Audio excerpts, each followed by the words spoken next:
Hello everyone, welcome back to my channel medicine my passion. Myself मेघना शर्मा। सो जो हमने series start की हुई है मेटाबॉलिज्म ऑफ प्रोटीन्स, उसका फर्स्ट वीडियो जो है जिसमें मुझे यूरिया साइकिल भी इंक्लूड करना था, but due to some technical glitches I can't complete that video proper, so I'll be continuing that part in this video, and I'll make sure that such technical glitches doesn't happen in future in the upcoming videos. Okay, so urea cycle.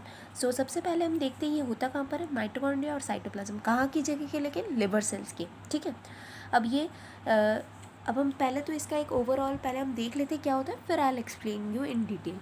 So ammonia plus carbon dioxide is combining to give us carbamyl phosphate. In this step 2 ATP is converted into 2 ADP, which means 2 ATP के one each molecule से high energy एक phosphate का तोड़ा जा रहा है, और इसीलिए हम लोग को 2 ATP मिल रहे हैं। उसके बाद क्या होता है, carbamoyl phosphate then is acted upon by ornithine to give us citrulline. Now this citrulline is transported to the cytoplasm via this transporter. Okay, now this citrulline comes in the mitochondria, माने ये जितना भी process हुआ citrulline बनने तक का, that was in the mitochondria. This citrulline comes out in the cytoplasm. It is acted upon by aspartate, और ये जब प्रोसेस होता है तब यहाँ पर 1 ATP gives us 1 AMP, माने 2 हाई एनर्जी फॉस्फेट बॉन्ड तोड़े जा रहे हैं इस स्टेप में। तो that will yield us arginosuccinate. Arginosuccinate is further acted upon by an enzyme, and that enzyme will give us arginine plus fumarate. Now this fumarate can go into the TCA cycle, so this is the connecting link between the TCA and the urea cycle.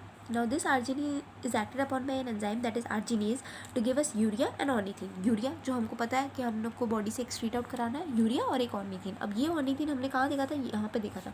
अब यही ornithine जो है, जो हमारा cytoplasm में आया है, ये माइटोकॉन्ड्रिया में चला जाता है। किसके द्वारा? ऑर्निथीन ट्रांसपोर्टर के द्वारा। ये जो है that is ornithine translocase.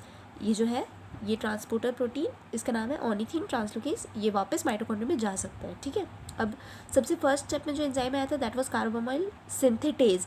Synthetase जहाँ पर भी आया ना, वहाँ पर एटीपी बिंदास यूज़ करा दो, माने सिंथेटेज में एटीपी यूज़ होगी ही होगी, सिंथेज में नहीं, सिंथेटेज में होती है। ठीक है, उसके बाद आता है सेकेंड स्टेप में ऑर्निथीन ट्रांस कार्बामोइलेज, जहाँ पर ऑर्निथीन की एंट्री हुई, कार्बामोइल फॉस्फेट के साथ दोनों जुड़े, माने ये ऑर्निथीन जुड़ा और हमें सिट्रुलिन दिया। सिट्रुलिन आया ऑर्निथीन ट्रांसलोकेज से साइटोप्लाज्म में। साइटोप्लाज्म में एस्पर्टेट भी आया इसके ऊपर, इसने अपना एक नाइट्रोजन दिया, और किसकी एंजाइम के प्रेजेंस में? आर्जिनोसक्सिनेट सिंथेटेज। सिंथेटेज वापस क्यों? क्योंकि एटीपी यूज़ हो रहा है। अब ये argininosuccinate is further acted upon by argininosuccinate lyase. यहाँ पर मैंने ऐसे ही लिख दिया, आप समझ जाना, आर्जिनोसक्सिनेट लाइज है। और उसके बाद आर्जिनिन बनने के बाद arginine is acted upon by arginase, जो हमें यूरिया और ऑर्निथिन देगा। अब हम यहाँ पर कुछ जनरल पॉइंट्स देख लेते हैं। That is the source of 2 nitrogen. मैंने हमें पता है कि यूरिया में 2 नाइट्रोजन, तो ये 2 नाइट्रोजन के सोर्स कहाँ से आ रहे हैं? सो एक तो अमोनिया, माने डायरेक्ट अमोनिया जो हमने बनाया था ना लिवर में ग्लूटामेट डिहाइड्रोजनेज से, ये रहा एक अमोनिया, और एक alpha amino group of the aspartic acid. यहाँ से जो एस्पार्टिक एसिड हमने देखा था आर्जिनोसक्सिनेट की सिंथेटेज में, एस्पार्टेट ये अपना एक अमोनिया ग्रुप दे देता है।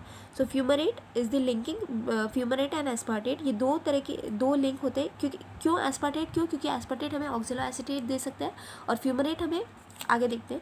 सो ये 2 है, ये दोनों क्या होता है, लिंक कराते हैं यूरिया साइकिल को with the Krebs cycle. Okay, so अब हम देखते हैं फ्यूमरेट कैसे कराता है। फ्यूमरेट कन्वर्ट हो जाता है मैलेट में, और ये मैलेट जाता है देता है हमें ऑक्सैलो एसिटेट, मैलेट डिहाइड्रोजनेज की प्रेजेंस में। अब ये जो ऑक्सैलो एसिटेट है, इसके ये जब बनता है तो यहाँ पर एक NADH का प्रोडक्शन होता है। अब एक NADH जो प्रोडक्शन होता है, ये हम सबको पता है कि ये क्या करता है, ये चला जाता है हमारे इस इलेक्ट्रॉन ट्रांसपोर्ट चेन में, और हमें 2.5 ATP यील्ड कर देता है। तो यहाँ पर जो नेट हम देख रहे थे कि 4 ATPs यूज़ हो रहे हैं, यहाँ पर 2 और यहाँ पर भी 2, तो उस 4 ATPs से अगर हम माइनस कर दें, अगर यूरिया साइकिल को TCA साइकिल से लिंक कराया हुआ है, तो हमें क्या हमें नेट ATP कितना यूज़ होएगा? 1.5 units. So urea and TCA cycle are interlinked and hence call the urea bicycle. So that was all for today guys.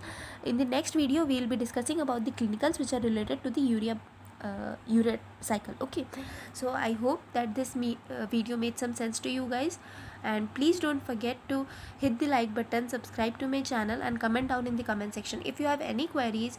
So please don't hesitate to ask me. I'll be very happy if I can answer them. Okay, thank you.